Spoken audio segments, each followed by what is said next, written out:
এভাবেই দুলছে জীবনের স্বপ্ন। বাঁশ, সুতা আর রঙে নিখুঁত হাতে বোনা দোলনা এখন আর শুধুই শিশুদের খেলার বস্তু নয়, বরং হয়ে উঠেছে নারীদের আত্মনির্ভরতার মাধ্যম, জীবিকার বড় উৎস। গাজীপুরের কালীগঞ্জ উপজেলার নাগরী ইউনিয়নের বিতুল, ধনুন, সেনপাড়া ও বাগদি এই চারটি গ্রাম এখন পরিচিত দোলনার গ্রাম হিসেবে। এখানে সকাল শুরু হয় সংসারের ব্যস্ততায়, আর দুপুর গড়িয়ে বিকাল নামলেই শুরু হয় দোলনা তৈরির শিল্পকর্ম। সংসারের কাজ শেষ করেই নারীরা হাতে তুলে নিচ্ছেন বাঁশ, সুতা আর রং। গৃহকোণের এক চিলতে জায়গা হয়ে উঠেছে ছোট্ট কারখানা। চাক দোলনা, চেয়ার দোলনা সহ বাহারি সব নকশার দোলনা তৈরি করছেন তারা, যার রয়েছে বাহারি সব নাম। পুরুষ সদস্যরা কখনো কখনো সহযোগিতা করলেও পুরো প্রক্রিয়ার মূল কারিগর এই নারীরাই। দোলনা বিক্রির অর্থে পরিবারকেও সহায়তা করছেন তারা। এই কাজটা করার পরে আমি নিজের ইচ্ছা মতো সবকিছু কিনতে পারি, যা খুশি তা করতে পারি। আমার পোলাপানকে স্কুলের পড়াশোনার খরচ দিতে পারি। তারপর আমার স্বামীর কাছে টাকা চাইতে হয় না যে আমি এক এক জায়গায় যাবো, আমাকে টাকা দাও বা কোনো কিছু কিনবো। আমার নিজের খরচ আমি নিজেই চালাইতে পারি। এই কাজটা করে আমাদের অনেক সমস্যার সমাধান হয়েছে, আমাদের অনেক আয় উন্নতি হয়েছে। আমরা নিজেরাও এখন এই কাজটা করি, আশেপাশে সকলকে বলি যে কাজটা করেন, সবাই স্বাবলম্বী হন। কোনো মাসে 10,000 পাই, কোনো মাসে 8,000 পাই, কোনো মাসে 14,000 পাই। যতটুকু কাজ করতে পারি এতটুকুই পাই। টাকা দিয়ে কাজে লাগাই, ছেলে মেয়ে আছে, কত কাজেই তো লাগাই।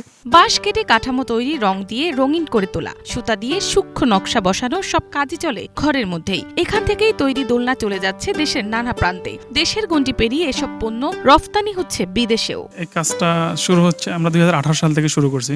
2018 সাল শুরু করার পরে তখন তো করোনার মুহূর্ত ছিল, তখন হয়তো অল্প পরিসরে আর কি লোকজন নিয়ে আর কি আমরা কাজটা শুরু করছি প্রথম।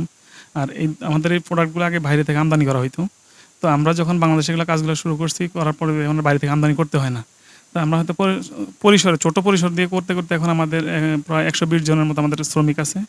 তো আমাদের এই প্রোডাক্টগুলো আমরা সারা বাংলাদেশে দিয়ে থাকি, হোলসেল এবং অনলাইন এবং হোলসেল দুইটাই আমাদের থাকে। সুতা, রং, বাঁশ এবং এই শিল্প সংশ্লিষ্ট পণ্যের দাম বেড়ে যাওয়া দোলনা তৈরিতে আগের মতো লাভবান হয় না বলছেন উদ্যোক্তারা। তবে সরকারের পৃষ্ঠপোষকতা পেলে গ্রামের আরও নারীদের কর্মসংস্থান তৈরির আশা করেন তারা। আমাদের হয়তো আর্থিক কিছু সমস্যা আছে, আর্থিক সমস্যার কারণে হয়তো আমরা ওইভাবে আরো বড় সড়ো করতে পারতাম, কিন্তু করতে পারতেছি না। হয়তো আমাদের যাদের বেকার সমস্যার লোকজন আছে, মানে সরকারিভাবে যে কোনো সহযোগিতা করতো বা হয়তো আমাদের কিছু প্রণোদনা দিত, তাহলে হয়তো আর আমরা পিছিয়ে পড়া যারা উদ্যোক্তা আরো নারী শ্রমিকরা আছে, হয়তো তাদেরকে আরো স্বাবলম্বী করতে পারতাম। এসব দোলনা শুধু একটি শিল্প নয়, একটি বদলে যাওয়া গ্রামের গল্প।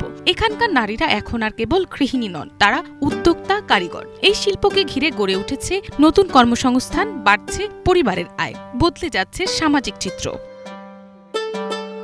এই সম্ভাবনাকে টিকিয়ে রাখতে উদ্যোগ নিচ্ছে স্থানীয় প্রশাসনও। ক্ষুদ্র ঋণ, সমবায় প্রশিক্ষণ এবং বাজার সম্প্রসারণের পরিকল্পনার কথা জানান উপজেলা প্রশাসন। নাগরী ইউনিয়নের বিতুল গ্রামে দোলনা তৈরির হস্তশিল্পীদের আমরা এর পূর্বে কিছুদিন পূর্বে মহিলা বিষয়ক অধিদপ্তর থেকে আমরা প্রশিক্ষণের ব্যবস্থা করেছিলাম। ওনারা প্রশিক্ষণ গ্রহণ করেছে। তো এখন যদি সেই প্রশিক্ষণের উপর ভিত্তি করে ওনারা প্রোডাক্ট উৎপাদন করতে চায়, তাহলে ওনারা সংগঠিত হয়ে আসলে আমাদের বিভিন্ন ক্ষুদ্র ঋণের কার্যক্রম চলমান রয়েছে উপজেলা প্রশাসনের পক্ষ থেকে। এই ক্ষুদ্র ঋণগুলো আমরা সমবায় অধিদপ্তর থেকে, যুব উন্নয়ন অধিদপ্তর থেকে অথবা পল্লী উন্নয়ন কর্মকর্তার কার্যালয় হতে আমরা ব্যবস্থা করে দিতে পারি। তো হস্তশিল্পীদেরকে উৎসাহিত করার জন্য উপজেলা প্রশাসন সকল সময়েই তাদের পাশে ছিল। তাদের আর্থিক প্রণোদনা দিতেও আমরা রাজি আছি। সামনের দিনগুলোতেও আমাদের এই ধরনের সহযোগিতা অব্যাহত থাকবে। এই গ্রামে প্রতিটি দোলনায় যেন বোনা হচ্ছে এক একটি স্বপ্ন, এক একটি পরিবারের ঘুরে দাঁড়ানোর গল্প, যা সম্ভাবনার জালে জড়িয়ে থাকা একটি গ্রামীণ বিপ্লব। মিনালা দিবা, বাংলা ভিশন, নিউজ ডেস্ক।